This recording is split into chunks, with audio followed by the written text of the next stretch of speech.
On this episode, it's super hard to enjoy the little things when Joe won't shut up about frame rates. Nobody cares, bro. Nobody cares. This real estate stuff is not easy, so send me your questions and I will answer them. This is the Ask Jason Show. Hello everybody, my name is Jason Piercey, and this is episode 37 of the Ask Jason Show. I'm a little wound up today. The reason I'm so wound up today, there's two. Last night, Joe and I were at this really cool event called Battle Apps. It's sponsored by McCain Canada and the Underground Chef Company. They tour across Canada and they take two local chefs, pit them against each other in a competition with secret ingredients, very Iron Chef for like chefdom supremacy. And I was one of the judges. The atmosphere was crazy. We vlogged it, so like that'll come up on our YouTube channel later, which when it exists, I'll tell you where to find it. CBC was there. They broadcast the whole thing live. I'll probably put a link so you can go watch it because it was actually really, really cool. And we covered it for Out of the Fog, and that'll show up probably in October. So I'm really, really jazzed about it. And I'm in a great mood, and I don't even care that it's raining. And usually I do because I legitimately have seasonal affective disorder. Like, it's a real thing. You need to be buying that vitamin D and popping those bad boys, keeping a smile on your face when you live in the middle of nowhere. Which we do. Two questions today. They just came from a Facebook Live that we just did prior to filming. First question, it relates to investment. So advice and tips for somebody looking at real estate investment for the long term, types of units to look for, multi-unit condos, etc. Are you looking long term so that you'll have something to sell, have all cash in it, and retire? Are you looking long term because you want to draw monthly cash flow out of it from now into perpetuity? So it sort of depends on your motivation. If you're an entry-level investor, I think something where you minimize the risk by maximizing sort of how you're spreading your risk out. I think that makes the most sense. So if you could get something with 2 or 3 or 4 units and still manage to get financing that's residentially based, if you can still get a residential mortgage, you can still acquire it with like a lower down payment, 5%, 10%, something like that. Unless you're cash rich and you've got that, it's just floating around and that's what you want to invest, and that's fine too. But if you can get into a cash flow positive property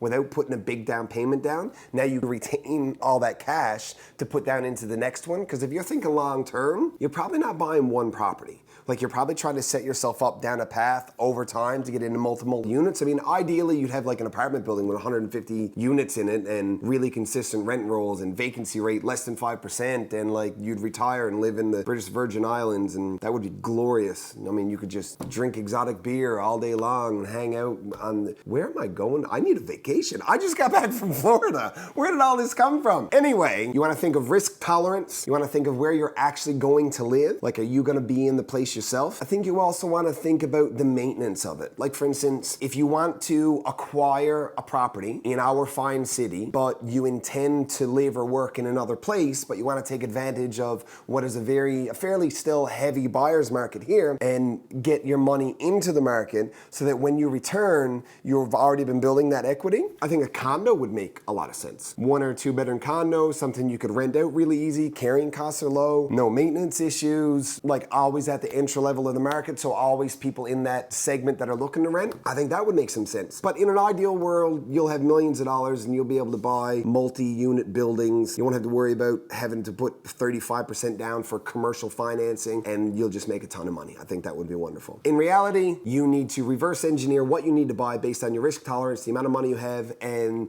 the advice from an expert real estate advisor. Second question. I already have it forgotten. How do you do that? I almost made you go back and redo everything. I don't know if you can hear what Joe's saying right now, but he's basically telling me that he wants to cut this, start over, because we're filming in 30 frames a second as opposed to 24. So I'm just curious, who cares? Do you care? Do you care? Do I care? Nobody cares but you, Joe. Do you notice the difference between 24 frames a second and 30 frames a second? This is the first Ask Jason ever filmed in 30 frames a second. Everything else has always been 24. Does this look different to you? Joe would like everyone to know and to be sure and to not question that it was by accident, because his level of competency would never dictate that he would intentionally film something in 30 frames a second. For this can we move on and I do the rest of the show? Do you just want to come over here and we'll do the Ask Joe show? No? Oh, not so easy, is it? So fun behind the camera. You get to like complain about frame rates. Wheezy chuckle over there.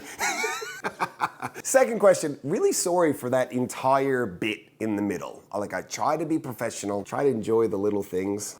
Question 1 down, only took 38 minutes. Question 2, when's the right time to remortgage your home and can it help lower your monthly payments? The right time to remortgage your home is dictated by a ton of variables. If we're just talking about you're in a 5-year term and the 5-year term is coming to a close and you need to put a new mortgage on, you need to re-up on that, when is the right time to do it and can it lower your payments? It can lower your payments. It can lower your payments if you're going in at a lower rate than you were at before. First house I bought, it was when you could do 100% financing. I had a rate of like 6.05. Whatever my payment was, I don't remember exactly, but 2 years later, I refinanced it, went to a rate that was like 4.25, took out $45,000 worth of equity, and my payment went down by almost $300 because that's the power of the compounded interest, right? So like can it lower your payment? Yes, absolutely. Can it also increase your payment? Yeah, totally. If you decide that in remortgaging, if you no longer qualify the rate that you want, or if rates have gone up, which the Bank of Canada has done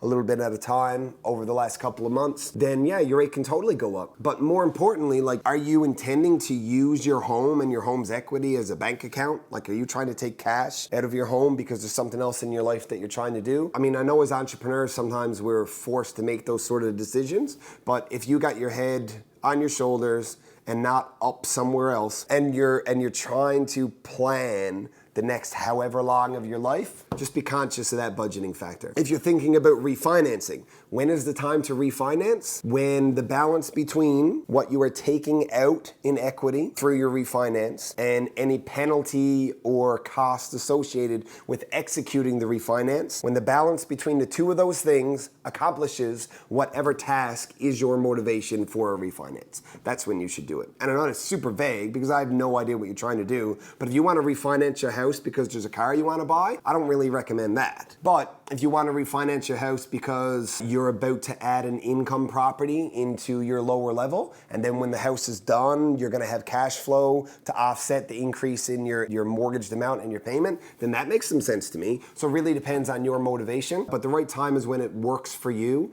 and you got to speak to a pro about it. Like a realtor is important in a refinance or a remortgage because if they're coming to you with rates and with values that no longer line up with market demands and what market would suggest, then that's an issue. So yeah, there you go. That's what I have to say about those two things. Thank you very much. In summation, Joe is ridiculous and wasted everybody's time. Nobody cares how many frames per second, like nobody, except maybe you. Let us know. I'm actually interested, or Joe is actually interested, and I'm, okay, don't tell him, but I don't care. I'm just sort of like appeasing him because it means a lot to him, and whether I admit it in public or not, a little bit like the guy sometimes. Until next time. Oh. The Ask Jason Show exists so that you can get good real estate related information from a resource that you can trust. Now, speaking of resources you can trust, here's a couple I would trust to work with my mom. Because good enough for mom, I mean, good enough for you. I can't find the questions. I'm the guy who's supposed to know how to use Facebook. How can I? What did we do? What did we just do? What are we doing here? What's my name? And why do I have all of this thing? Turn off the camera.